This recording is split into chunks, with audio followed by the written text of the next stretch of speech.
So a very warm welcome, everybody, to this World Economic Forum panel on the global outlook. My name is Jeff Cutmore. I work for CNBC, and you'll catch me Monday to Friday for 3 hours in the morning doing the Squawk Box program. So hopefully after this panel is finished, if you haven't already found me or CNBC, you will reach out and do so. Good. So what I want to do here is start off this panel by engaging you, our audience, before I start to ask questions of our panelists. And I want you to help me direct questions at our panel. And the question I have for you is, are we heading into recession or not? And what I'd like from you, and let me just tell you, the room is quite dark, so most of our panelists won't be able to identify you if you do put your hand up. So be reassured and be confident that you won't necessarily be seen voting. But what I'd like to do is just, with a show of hands, ask the room, the brains trust here at the World Economic Forum, the people in the audience who are concerned or believe that we are heading into a recession, could you please put your hand up?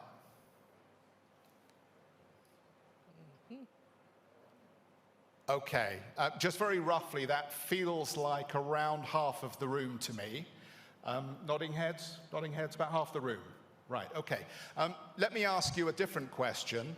Who believes that the global economy will have a soft landing and that ultimately policymakers in our central banks and in our governments and heads of business will help the global economy achieve a soft landing?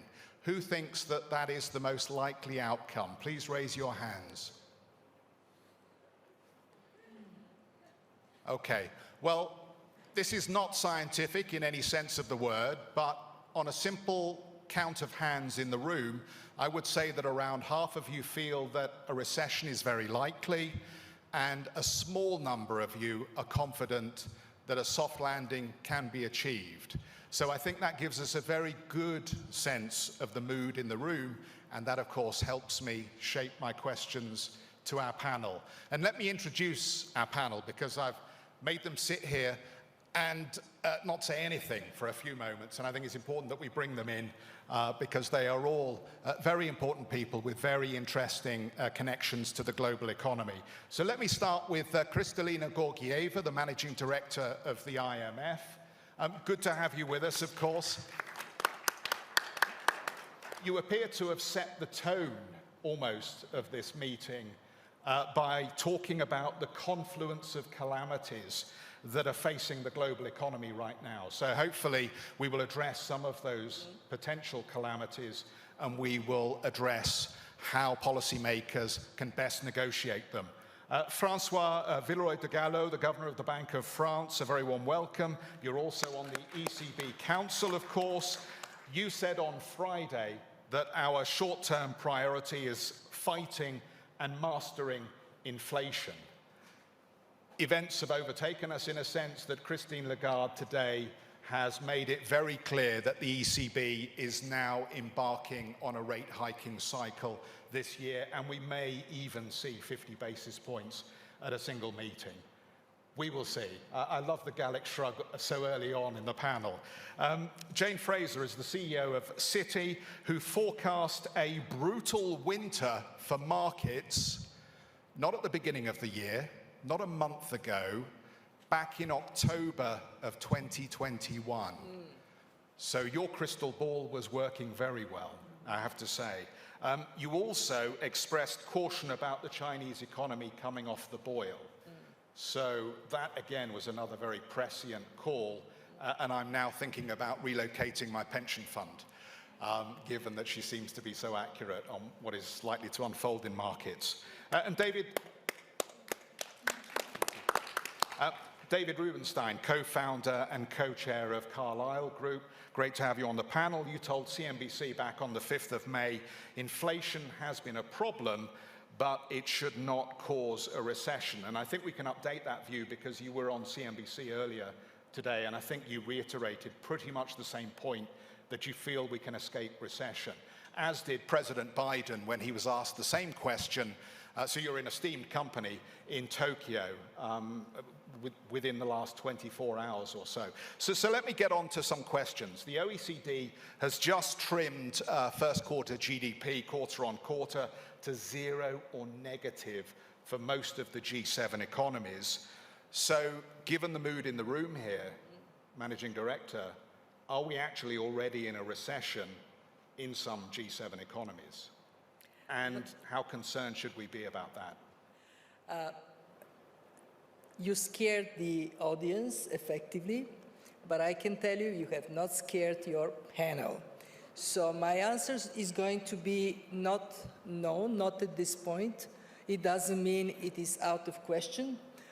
We have downgraded our projections for growth for this year in April for 143 countries. This is 86% of global GDP. And since then, in a short period of time, a little bit like the weather here in Davos, the horizon has darkened. Why has it darkened? Well, when we did our projections, the war was already ongoing. Now we see the consequences going far and fast. In addition to that, tightening of financial conditions, dollar appreciation, and China slowing down. James' prediction, unfortunately, has materialized. So we are looking down this 2022. It is going to be a tough year. We have commodity price shock in many countries, and the particular shock I want to bring your attention to is food price shock. Over the last week, because of that sense that maybe the economy is getting into tougher waters, oil price went down. But food price continues to go up, up, up, up. Why? We can shrink the use of petrol when growth slows down, but we have to eat every day. And the anxiety around access to food at a reasonable price globally is hitting the roof. And I don't want to be too negative at the start, but the climate crisis has gone nowhere. The digital money has hit a little rough spot. We expected that, and it happened. Nonetheless, think of numbers. 3.6 is our prediction. That is a long way from 3.6 to global recession. What we may see is recession in some countries that are weak to begin with. They haven't recovered from the COVID-induced crisis.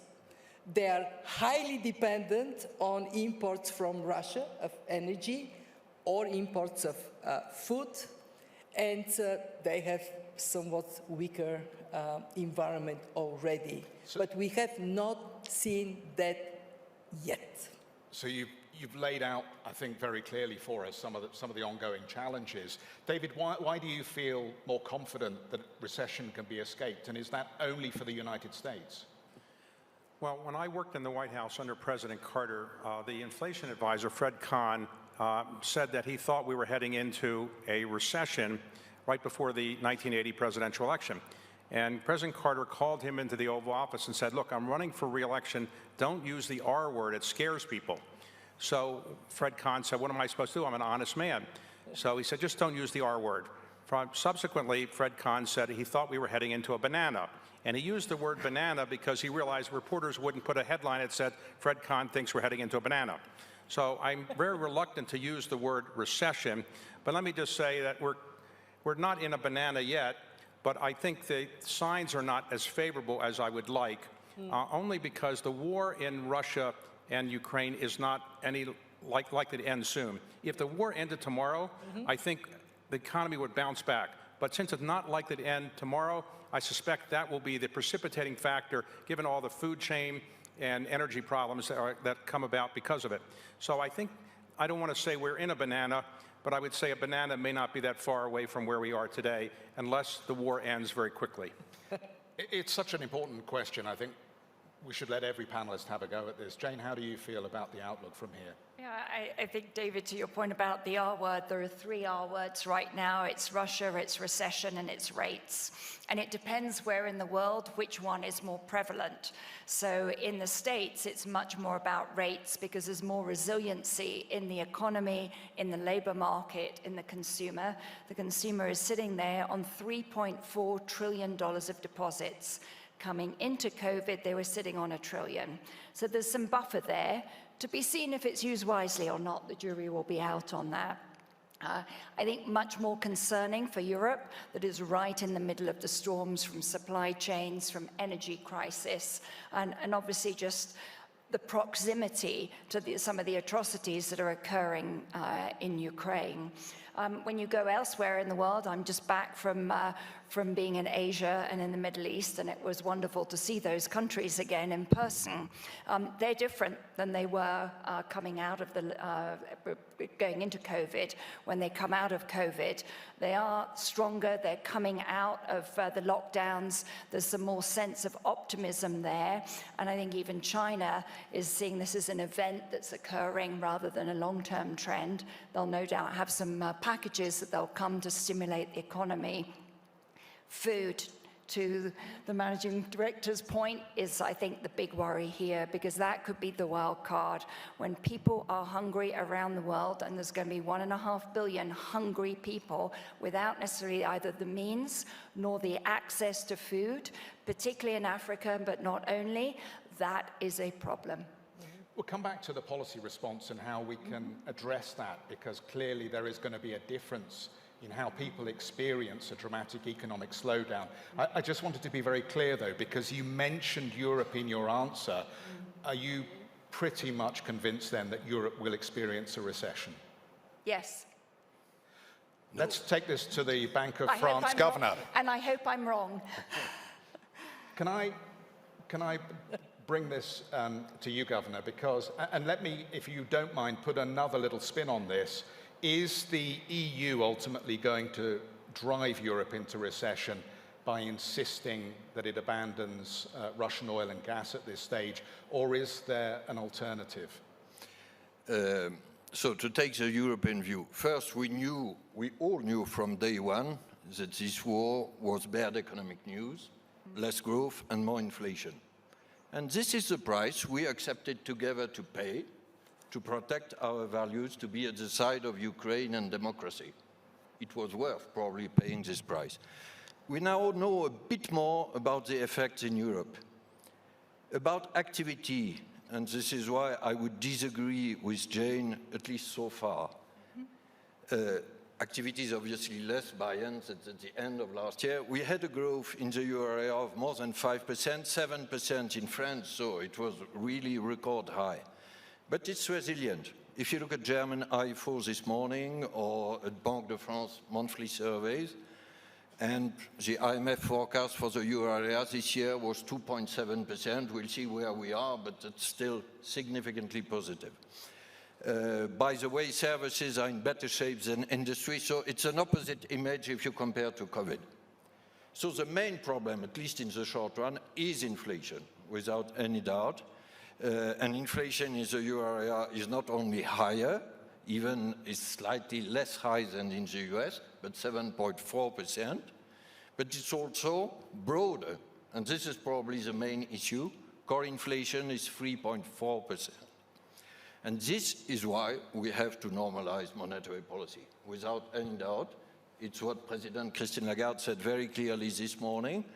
There is an increasing consensus in our governing council about the start of the journey. Let me say one word about our aim at the end of the journey, at least in 2 years, 24. We will bring inflation back towards 2%.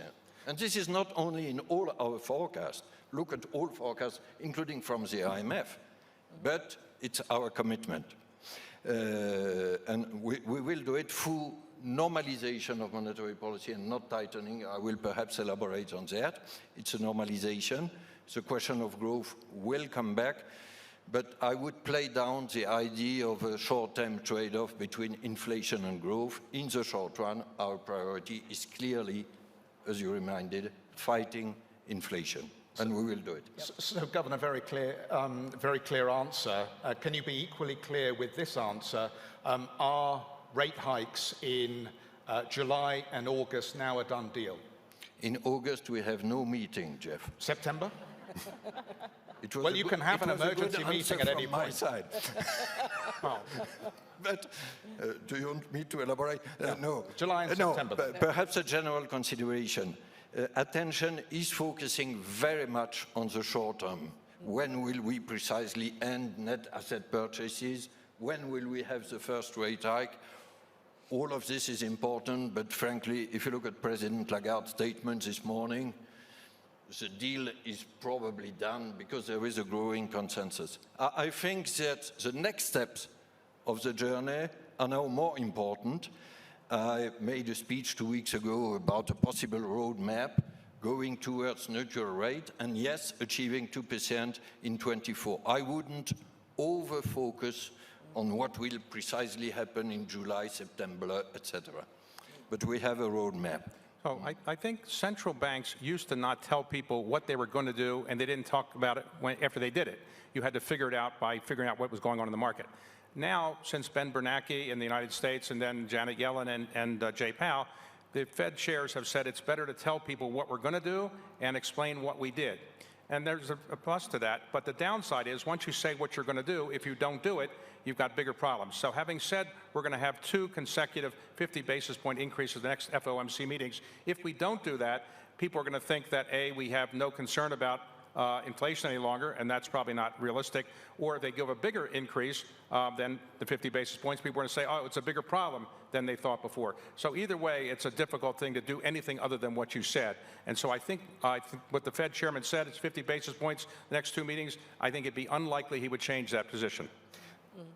2021, we were told that this was transitory inflation. 2022, the beginning of, we were told this is transitory inflation. Effectively, the causes of that inflation were misdiagnosed, and now we're told that the right medicine is to dramatically hike interest rates to choke off demand. We were told this is a supply-side problem. How do we know that the right medicine is actually to give the European economy 2 interest rate hikes so far, July and September, and perhaps the 2 that we're talking about in the United States? Well, may I? Go ahead. Sorry. 2 quick reactions. First, you speak, Jeff, of dramatic rate hikes, etc. This is not the kind of words which are in Christine Lagarde's statement or in my expressions.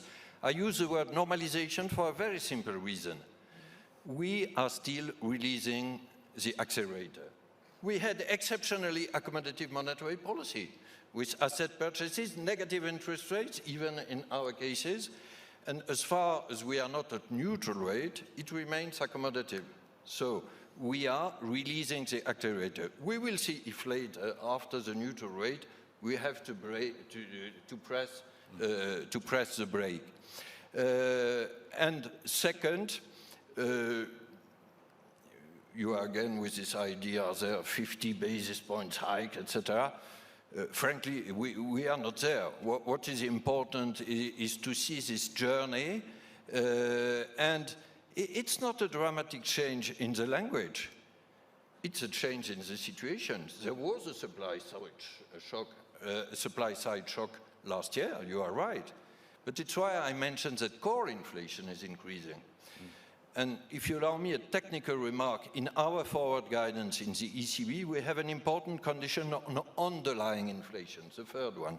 I think it's more and more important because if it is about core inflation, then monetary policy is relevant again. With global debt higher than it was in 2008, inevitably markets are going to take this kind of messaging badly. David? On inflation, I just wanted to add, it's probably a mistake for all of us to comment on these things and think about these things, to have thought that you could stimulate the U.S. economy as much as we did because of COVID, and stimulate the European economy as much as they did because of COVID, and to think that there wouldn't be inflation coming about as a result. Plus, the very loose policies the Federal Reserve and other European central banks had in terms of buying securities and so forth. So that was probably oversight to think that that wasn't going to produce inflation. And then when the war came in Ukraine, that compounded the whole thing. What we've learned before is that when inflation gets into the system, it takes a while to get in, but it takes a lot longer to get it out.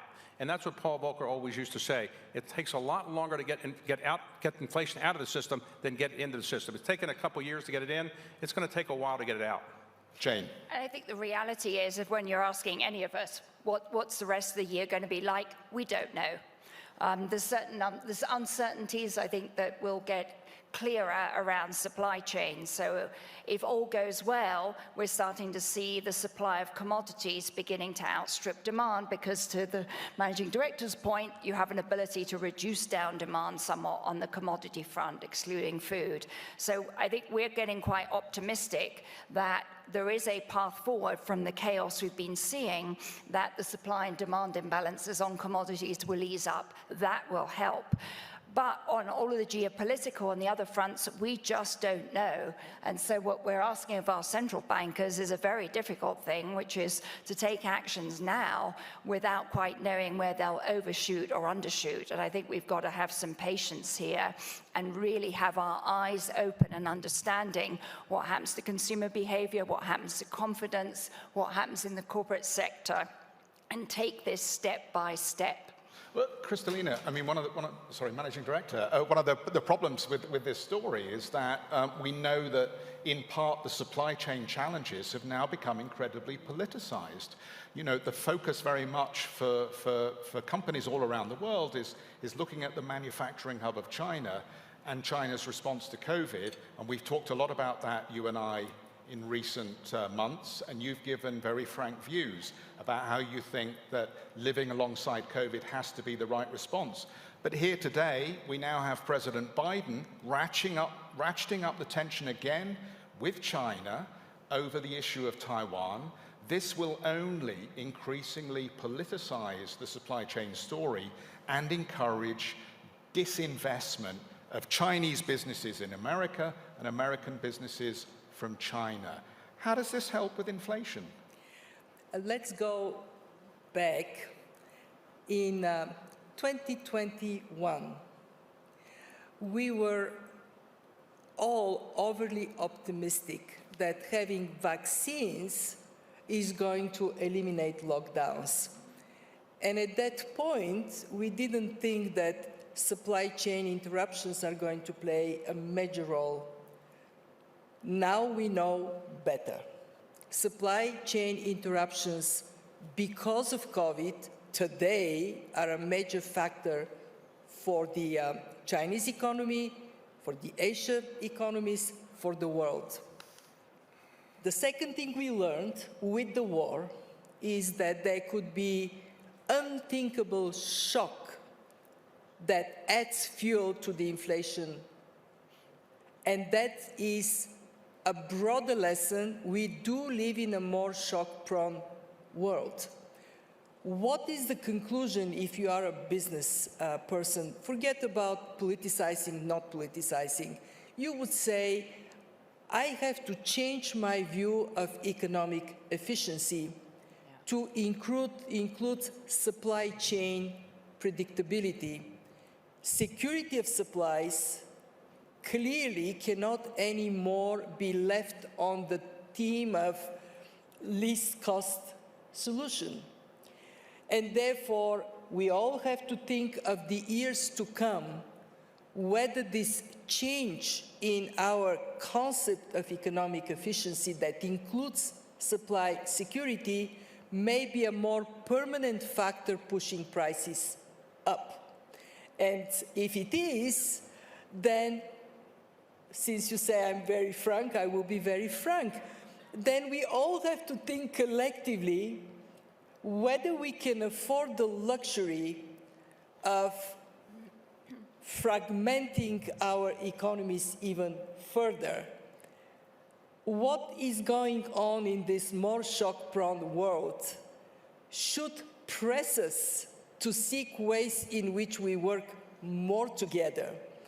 But we draw a lesson, and I'm sure Jane would know this lesson from experience, that if we want our people to support us working together, we have to be less obsessed with globalizing profit and more with localizing benefits for communities and countries.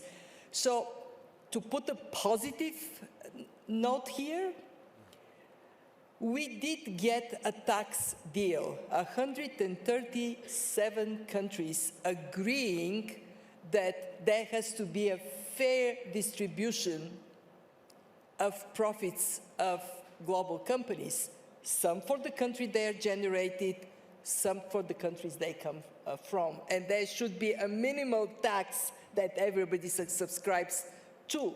In other words, more fairness in the way we split benefits. And then think of how, as a world, we ought to be striving for our children, for our grandchildren, to enjoy benefits of higher standard of living. If we fragment the world, we are all going to be poorer. And one point I was raising my hand. Jane talked about the fact that different countries are in very different places. And that makes me go back to recession. Today, there are two countries in deep recession. Ukraine, at least 35, maybe 40% contraction. And Russia, vis-a-vis our October projection, 11.5% contraction. And there are countries that are so severely hit by spillover of events like Sri Lanka or Lebanon or Egypt, where the pain is felt. They are in a more difficult place. But you go to the United States, in the United States, no bananas. Well, David, you want to pick up? Well, 2 points I'd like to add. One, all recessions are not equal. The definition of a recession varies, and some people would say it's just 2 consecutive quarters of negative growth. If you have 2 consecutive quarters of negative growth, it can be a mild recession. And recessions aren't the end of the earth. They typically happen every 7 years or so. So it shouldn't be a great cause for alarm if it's a mild recession. Second point is that why, when all the stimulus was going into the economy, did people not worry about inflation? To some extent, the central bank's mission has changed. When the central banks were set up, their main mission was stable currency, little inflation. In recent years, decades, the mission has been changed a bit. It's worry about unemployment. And the concern about unemployment has gone to make central banks more worried about things like rising interest rates, because that will produce higher unemployment. And that's a bigger concern. That was not a concern 30 or 40 years ago, when they were really only worried about currency and currency stability. So that's a big factor. So when interest rates started, when we had the COVID problem, we could have increased interest rates and increased unemployment, but the Federal Reserve recognized that its mission was to kind of keep unemployment low, too. Well, let me come back at you then. What do you make of the capital market reaction that we've had to the actions that the central bank has taken so far? It seems to me that there is, as we near this correction territory for the S&P, there is an argument here that the markets have overreacted. But what's your impression? Remember when Ben Bernanke once said, maybe at some point we'll slow down quantitative easing, there was a so-called taper tantrum. And all of a sudden the market acted like they can't believe he was saying that. This time, the Federal Reserve has been saying very carefully, here's what we're going to do. We're going to tell you in advance, no surprises, no tantrums, please. And the markets overreacted. Why? Because markets are nervous, and markets like to overreact. It's like the markets have overreacted to what the Fed is doing. I can't control the markets, but I think they have overreacted a bit. Well, they have also been complacent. Hang on a second. I'll bring you in just a second. I know everybody wants to get in on this. But David, let me just press you for a moment, because markets have overreacted, and we think about the markets as the S&P and the Dow. If you look at the technology stocks, some of them are down over 70, 80%. It looks like 2000s tech crash all over again for some companies in that space. Is this not 2.0? In the crash that occurred in 1999, 2000, 2001, you had internet companies with no revenues obviously no earnings. They had nothing but a business plan in some cases, and those companies shouldn't have gone public, let alone maybe been getting any capital. Now you've got a company like Netflix, which has 250 million subscribers. It may not have been worth what it was worth in the market a few months ago, but it's certainly worth probably more, in my view, than it's currently traded for. Markets overreact, and when they overreact, that's a chance for good investors to go in and say, there's an overreaction and buy at the bottom. Well, there's, for every Netflix, there's a Peloton or another business. I mean, I'll push it back at you, because there are a lot of people who look at the way that Wall Street has behaved over recent years, the whole SPAC phenomena, the way that the private equity community have thrown money at moonshot ideas. Has this been an irresponsible phase, and is this part of the reason why we're now going to have to take our pain? Well, I'm not defending Wall Street and everything that was done in the SPAC market and all the valuations put on all the companies, but some of the companies that were highly valued and people made fun of for a while, like Amazon. Take Amazon. People made fun of it in 1999 and 2000, said it really shouldn't exist, and obviously turned out to be a great company. A lot of these companies whose values have gone down recently are still great companies, and maybe the value is overreacted by the market. I think there's some great buys there. I don't think it's all of a case where 1999 and 2000. Now, SPACs is a different situation. That may be a phenomenon that may not come back again. Anyway, sitting on a bank that sees a lot of these flows and activity globally, I think one of our observations in the US is it's actually been remarkably orderly amongst the investors. They have not sprinted to the door the way they have it with the world financial crisis when that crash happened, and where we were in 2020. We have seen a fairly systematic takedown and change in asset allocation. The fixed income markets, when we look at issuance, have been incredibly constructive. We haven't seen problems of companies or governments, indeed, being able to access the markets.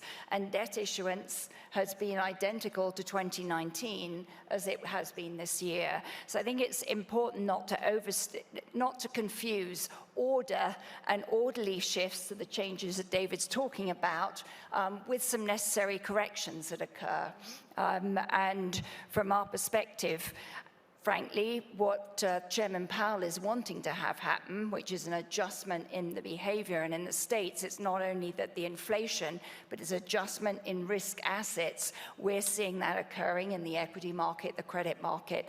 There isn't so much strain yet. We've seen some in commodities, we've seen a bit in high yield, but this hasn't been the catastrophe it could have been. Governor. First, I want to reassure David about central bank's mission. In our case, ECB, at least, it remains very simple. We have a single primary mandate, price stability, full stop. So in the United States, it's changed. I said it at least from the ECB standpoint. But can I come back to what Kristalina said about the supply side? Because I think it's extremely important. To put it in a nutshell, there are two significant changes this year. First, inflation is back, and this is why we will normalize monetary policy and we will deliver. And second, we are not allowed to forget about growth, but the policies are not the same. If you look at the last 10 years, it was mainly on the demand side, especially during COVID, thanks to accommodative monetary policy, and yes, fiscal policy. These two support policies will have less space for obvious reasons. And now, growth is linked with supply-side policies, be it trade, and yes, rules, and avoid fragmentation is possible, education, investment, climate change, etc. And we shouldn't forget this part of the agenda. Inflation is priority number one short-term, supply side is a priority for the middle term. Can I introduce a last reflection on that, Jeff? Growth remains a positive word, probably for most of us in this audience. But if we look to our fellow citizens, unfortunately, it's not the case. If I would oversimplify, for our older fellow citizens, growth is over, and for our younger citizens, growth is dangerous, because it's a threat to climate, etc. So we must win this battle, and this was our discussion in the G7 last week with Kristalina and others. We must show that growth is still possible, thanks to modern supply-side policies, and that it is a condition to have fairness and climate transition. Wow. But this is a battle which is absolutely key. We haven't mentioned globalization, and globalization has been a deflationary situation. It really helped keep inflation down. Now, because people are challenging globalization and because supply chains are being brought back into various countries, it's probably inflationary, and that's one of the reasons we have more inflation now, because people are worried about globalization for other strategic reasons. Yeah, we'll come back to this globalization story because I've got another angle around the financial aspect to this. But Governor, I just wanted to come back to you because I have a quote. You responded to a view expressed, I think, about the way that COVID money was handed out and the approach that President Macron's government took. Many people see debt as limitless and cost-free. You said such a seductive double illusion is our greatest danger today. And yet we hear governments now talking about a fiscal response to the unequal pain that is being felt by inflation. We've just had overnight from the States, I think, a $40 billion spending plan put forward. The Commission is now talking about suspending the fiscal rules until 2023. The Commission is talking about raising money in the debt markets for the green transition, the energy transition. Who knows where that money is going to end up? They raised money in the debt markets to address some of the pandemic impact. It seems to me that no one is listening to your words here, that governments feel that they can continue to spend and raise money in the debt markets even as interest rates are rising. Something's going to break, isn't it? To put it in a nutshell, because it was a long and sophisticated question. But these were exceptional circumstances, COVID, which required exceptional answers. So I supported in France and in all our countries, Kristalina, the so-called whatever it takes. But the illusion that it will last forever is very dangerous. Yeah.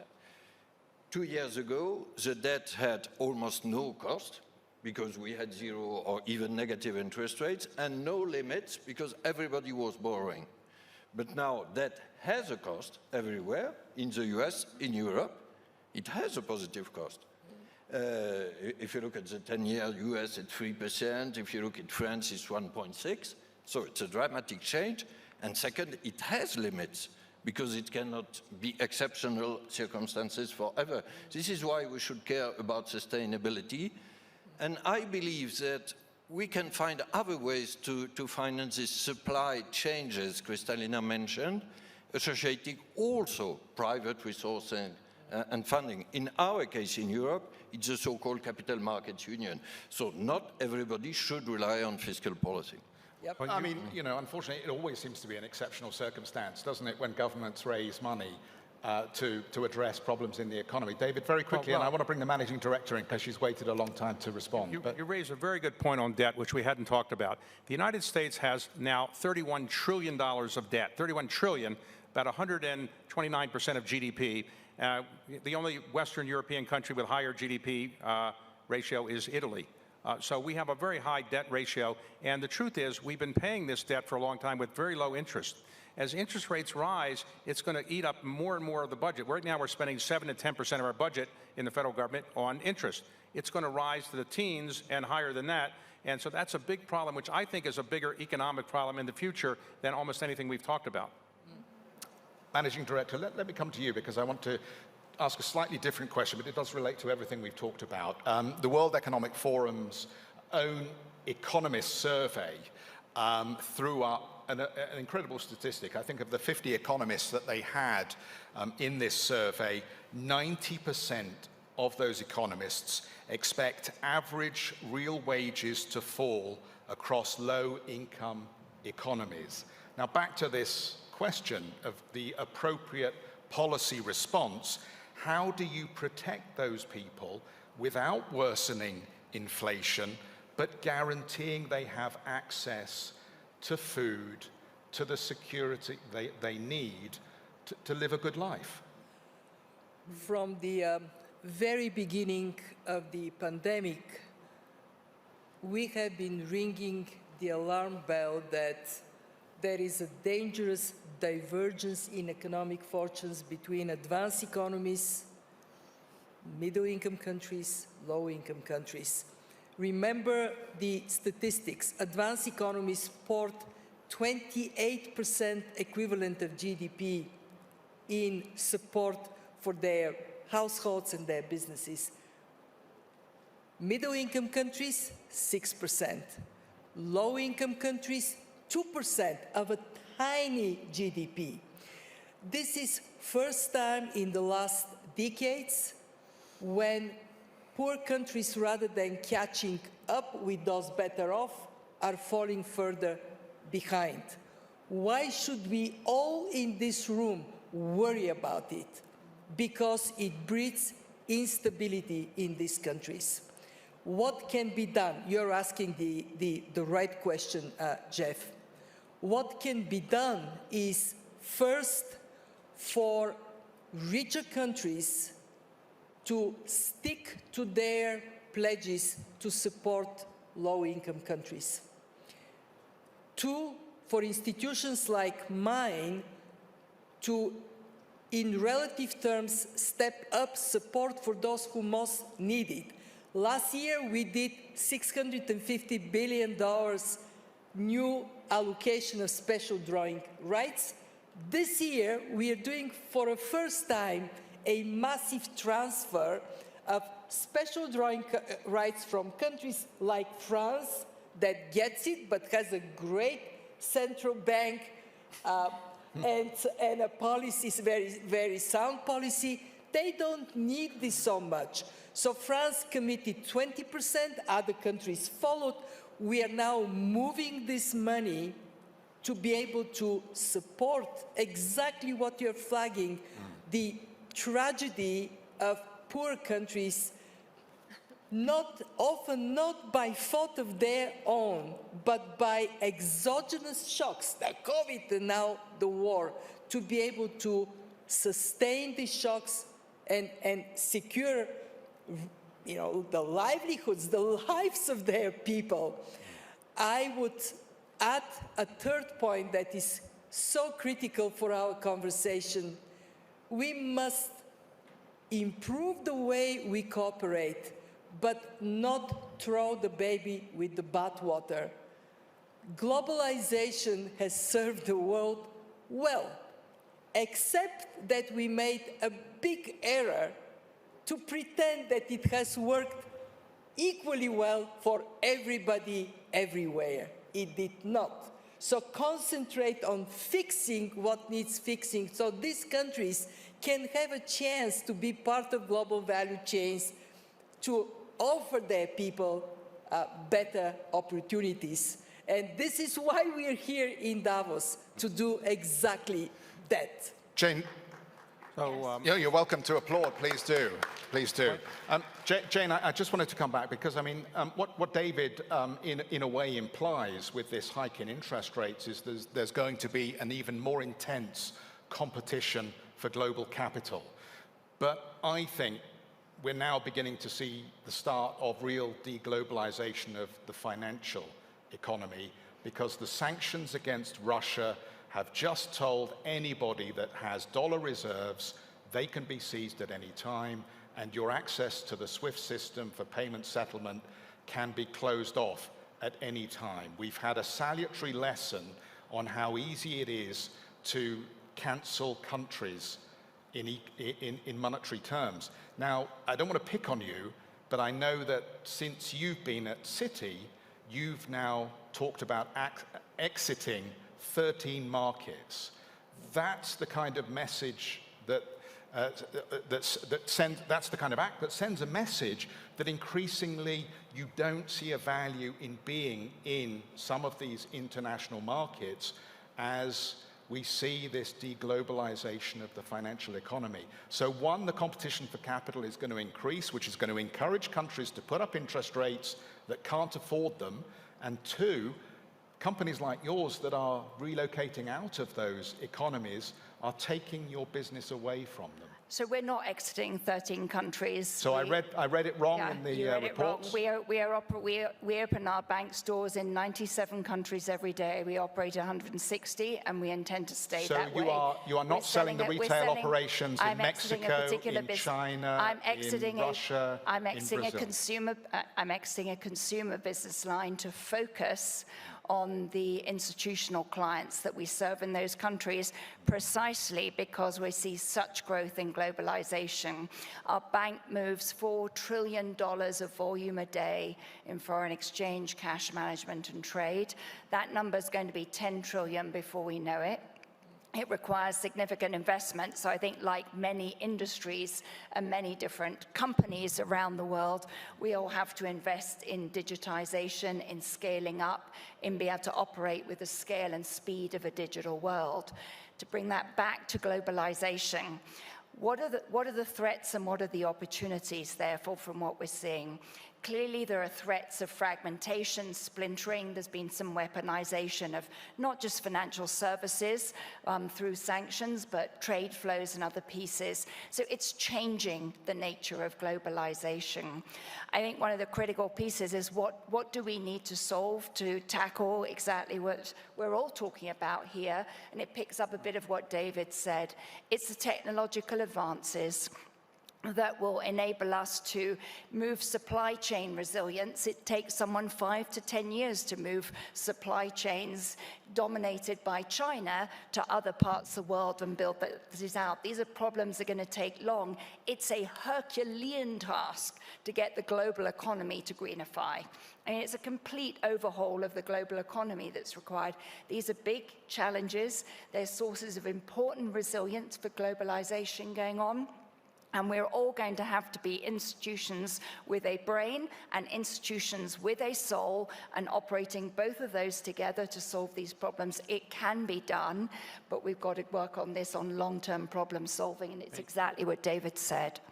Your question pointed out a very good point. There are three financial consequences, leaving aside inflation, to what's happened in Russia. One is the banking system. It's clear you can shut people out of the banking system. People hadn't realized you could do that so easily. Second is the confiscation, you could argue, or freezing of somebody's assets. Nobody had ever thought you could take the dollars in somebody's foreign reserve account and freeze them. And that's a big issue that the Chinese are obviously going to have to think about, because they have $3.2 trillion in foreign reserves, and they're probably wondering, could this happen to us? And the third issue is the centrality of the dollar. The dollar is still almighty dollar. While people say it's another reserve currency might come along, it's going to be a long time before there's another reserve currency. But people are worried that the dollar is now so powerful and so important that other countries are going to say, what are we going to do about this? Well, Governor, the intriguing question really that I don't suppose you'll answer, but I will ask you, because you have talked about the value of the euro, is did the euro just get too weak to the dollar? And that's why the ECB is responding, because the euro is now at 2017 levels against the greenback, and that is importing inflation into the eurozone. Are you responding to the euro? I will try to answer your question. No, Jeff, we have no exchange rate target, obviously. We have an inflation target, but exchange rate matters. And I repeat it here, because imported inflation can put us away from our target. But our monetary policy is not targeted for exchange rate purposes. Can I add one thing on globalization? Because there is a risk of deglobalization or fragmentation. We should be careful about that. I agree with Kristalina. Obviously, there should be common rules, common values, but can I plead that at least in payments, we shouldn't have a fragmented world? Because if it's a fourth financial consequence you didn't quote, it would be a catastrophe, including for diversification of flows as the one you mentioned. We could have geopolitical fragmentation in payments. We could have also private fragmentation. By the way, this could be one of the very few good news of the last weeks or months, that we said clearly in the G7 that we appealed for a quick, global, strong regulation of crypto assets worldwide. If we can take this opportunity, we will protect investors and we will preserve the world from an unnecessary fragmentation. Christine Lagarde said they're worth nothing. Why are we regulating an asset class that has no value? Because there are several investors around the world, including many young people, who have lost much in recent months. And the illusion, and frankly it was an illusion, that you can have an investment with a high reward and low risk, it should be regulated, explained. There are also anti-money laundering issues. There are some countries like China which intend to prohibit crypto assets. I think it's more innovative and more innovation-friendly to say we regulate them, but it's an emergency question now. And again, we said it last week in the G7. I strongly hope we will have this regulation in Europe this year. We can have it in the US and elsewhere. We will have done our job. Managing Director, I want to come to you on this, but David, very quickly, On crypto. you here. 19,000 Right. cryptocurrencies. Probably Are less any now. of them worth anything? Well, crypto, the younger generation says the older generation has devalued the dollar or the value of the currency, so maybe something else isn't so bad. Secondly, if they put a smaller percentage of their net worth in, it's not likely to bankrupt them. But the most important thing that's coming out of this, I think, is this. Whether crypto is worth X or Y or Z, to a lot of people it doesn't make a difference. The government can't get it and figure out what you have. So a lot of wealthy people who want to hide their assets after the Russian situation will say, all right, I'll put 5% or 10% in some basket of cryptocurrencies. The government won't know what I have, they can't get it, and I can always get access to it. So I think people are not going to be dismissing these cryptocurrencies because it can be hidden from the government, and that's what people want to do in some cases. Since you brought that up, and the Managing Director mentioned the agreement on a global tax deal, if the Republicans win in the midterms, is that tax deal dead? Well, whether they win or they don't, I think the tax deal isn't going to happen. Global tax deals always sound great, but getting them implemented is very, very difficult because somebody always kind of breaks the system. So I'm not sure, even if the Democrats were to win the House, all of a sudden the global tax system that we've talked about will come into being. I think it has some good sense, but getting a global tax system is one of the hardest things to do in the world. And getting all these countries to agree on a certain minimum rate, I think it's going to be very difficult to do. Managing Director, you can come in on any of these topics. On this one, of course, it is very difficult. This is why for a whole decade we would be in meetings, Francois and me, and there would be discussion about a tax deal, and I frankly would switch off because I know nothing is going to come out of it. But now there is a renewed sense that there has to be more fairness and that taxation matters. And if we are not able to fix it, then we would be all poorer because we would be more fragmented. And that gives a bit of a chance for a tax deal. Maybe it would be somewhat modified. Maybe you're right, David, and nothing is going to happen. But in my lifetime, this is the best moment we have had. And it is on the basis of wanting to have a world economy that works better for majority of countries and people, not just for the few. I agree with the rich. Look, it's a good thing. I applaud people that have worked on it, but my experience is that what motivates humans and all beings, species, is one, staying alive, so, eating, shelter, reproduction, and tax avoidance. And tax avoidance is one of the great motivators of human life, and I just worry that it won't be able to be implemented so well. Look, we can talk about that all night long because we have 3 minutes. Adam Smith, going back to the father of the market economy, what did he say? What do we need for a country from a mess to turn into a prosperous country? We need peace, low taxes, and rule of law.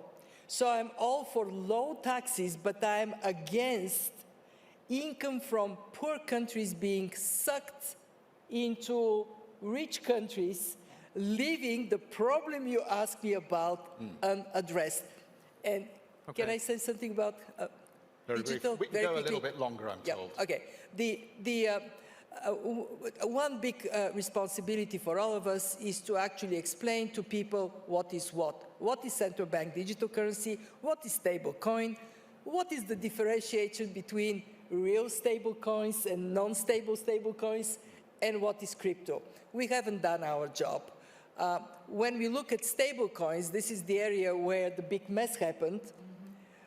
If a stable coin is backed with assets, one-to-one, it is stable.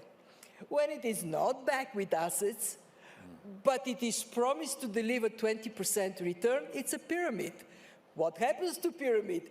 Eventually, they fall to pieces.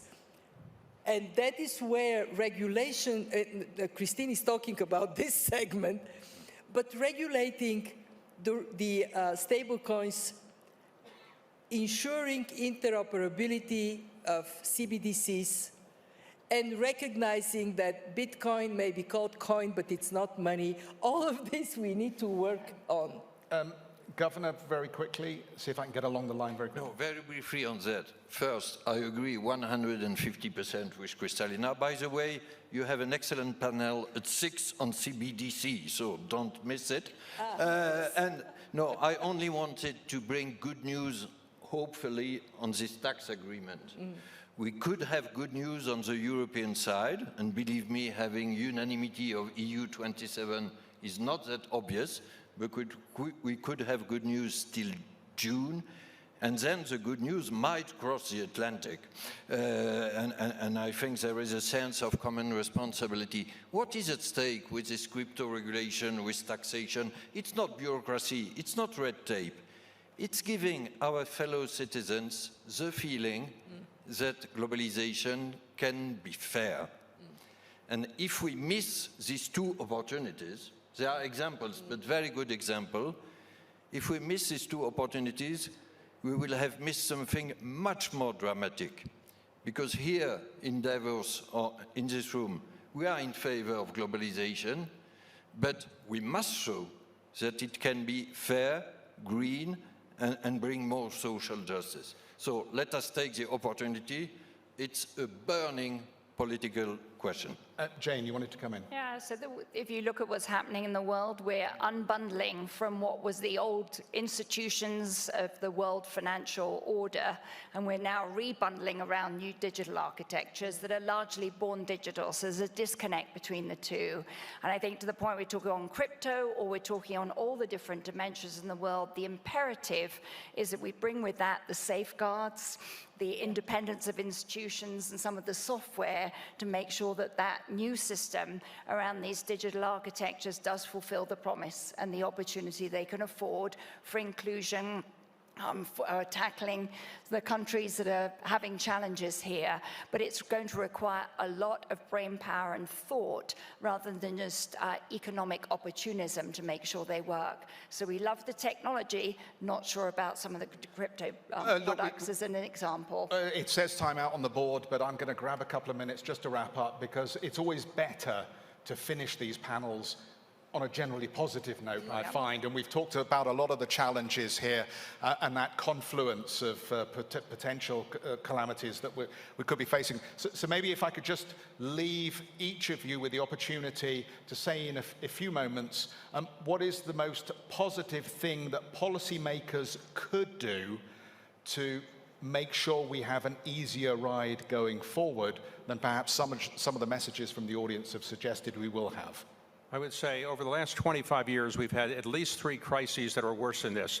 The bubble burst of the early part of this century, the COVID problem, and the Great Recession. They were all far worse than where we face right now. And I think the people responsible for the government and the economies recognize the challenge we have. People are on top of it. And I don't think it's going to be the crisis that we've experienced in the last 25 years in any of those 3 instances. It'll be a mild banana if there's a banana. Jane. Build long-term resilience, and thinking in the longer term, let's get the government policies for climate change and the framework we need in place for the longer term, the same for healthcare for the next pandemic, and the same for the economic resilience that we need and the social resilience. We need some more long-term policies, long-term planning here. Governor. My positive message would be that democracies are not that bad. And we had... No, but we had an impressive proof. We reacted together stronger, quicker, and more united than expected to the war. And look at what happened to two non-democracies. They didn't, we have painful debates, divisions, but they didn't avoid very heavy mistakes, probably China for its COVID strategy and Russia for its Ukraine invasion. It's a good lesson. Managing Director. The overlaying crisis upon a crisis, they have taught us a very important lesson. Think of the unthinkable. Pandemic, stopping the economy, unthinkable. War in Europe, until it happened, unthinkable. How many more unthinkables are going to come? And the positive is that now that we know that this concept of resilience, resilient people, educated, healthy, with social protection under their feet, resilient planet, one that we care about to pass to the next generation in good shape, and resilient economy that is more than just the banking sector. Labor conditions, how we work, all this matters. And I honestly think very positively about us becoming more mature and therefore more able to deal. Only one problem for me, David, I would never think of banana the same way as I did before. Oh, okay, well, on that very positive note, let me wrap up the panel. Our panelists have been terrific. You as an audience have been terrific. Please thank them for their contributions here. And thank you everybody that's watching at home or in your office. I hope you've enjoyed this event from the World Economic Forum in Davos. Thank you, Jeff. Oh, you were Thanks, Jeff.